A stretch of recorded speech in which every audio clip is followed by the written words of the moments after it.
One is an update to the Y2.2-AllInOne model, similar to the previous Fusion X, which fuses multiple models and generates at an extremely fast speed, about half a second per frame, at a resolution of 640 by 640. Another update is an improvement to the workflow of the million image partial repaint feature. We can paint on parts of the image to lock in the areas we want to edit. It's really powerful and precise, hitting exactly where we need. The third update is the chroma model, which has been fine-tuned based on the stable model. The last time we introduced version V35, this one has been fine-tuned and is fully compatible with the Flux system. In terms of performance, this model is highly suitable for artists, offering a wide range of styles and full compatibility with the Flux system. Well worth a try. Then let's take a look at the workflow. I'm using RunningHub, the largest online rehabilitation platform in the world. Starting from the audio model of Y2.2, this model supports both the LoRA of Y2.1 and the low noise LoRA of Y2.2, but it does not support the high noise LoRA of Y2.2 because our Y2.2 has two versions, high and low noise. Its performance is between 2.1 and 2.2, according to my evaluation. Today, we've updated to version V10. The workflow is very simple. That is a large model. Then it was used to create a tattoo video. Under 48 gigabytes of GPU memory, generating a 41 frame video took just 20 seconds. Therefore, we have a very high tolerance for its quality, and there were no issues at all. Looking at its official workflow for generating video from images, it's definitely an accelerated version of a merged model. It uses 4 parameters and a CFG value of 1. I believe its core framework is still Model 2.1, but with some parts of Model 2.2 integrated. This is because visual encoding is still used here. The 2.2 model can directly input images without needing to encode them, but that doesn't affect how good a model it is. If we want to generate more unrestricted videos, we should use the NSFW version. Navigate to RunningHub AI or click the link in the introduction to register, and you'll receive 120 points daily. Logging in every day also gives you an additional 100 points. The corresponding AI workflow and one-click AI applications have been deployed online and can now be run and tested online. Then we'll look at the local repaint feature in the Million Image Editor. For partial redrawing, we need to paint the area we want to affect and then set up size constraints. This uses a very typical node to set up latent heat generation. Its original Chinese translation was like this. We use a mask at the word later to block it, ensuring that the part where we take effect is clearly visible.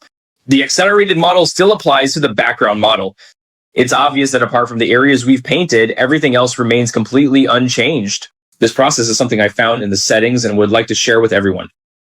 This makes perfect sense because multiplying by trillions would reduce the similarity between images to some extent, especially with faces, as people are more strict about facial recognition.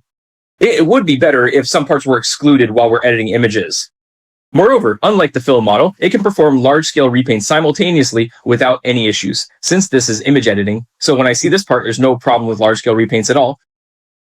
Within the official workflow of Qwen-Image editor, there is a value called CFG, no. This value functions similarly to auto CFG. During the acceleration process, we can set it to 1, because the CFG we originally desired is 1.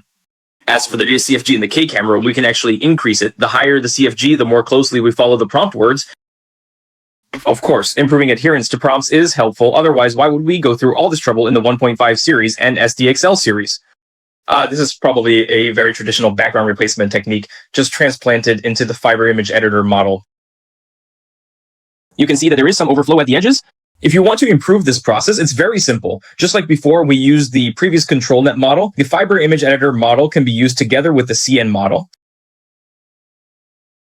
This has been clearly explained in the official updates.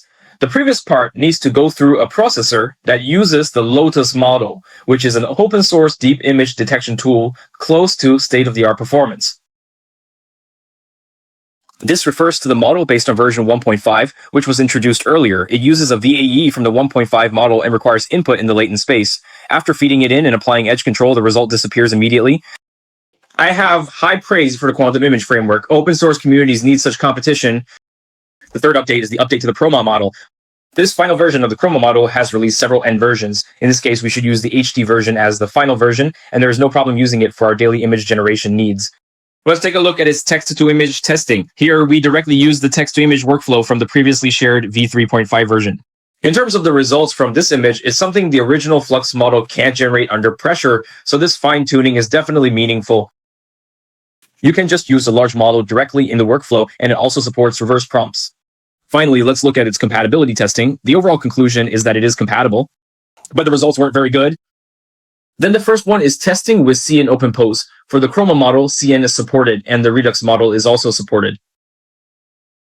Finally, there is support for paddle models. However, RunningHub does not currently support this and will throw an error. You need to use a corresponding version of paddle.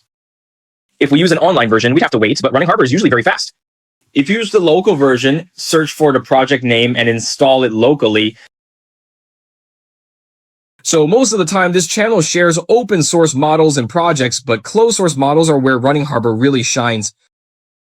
It brought down the prices of many popular models, such as Video Killing and Wanshang. Some specifications are even lower than the official published prices.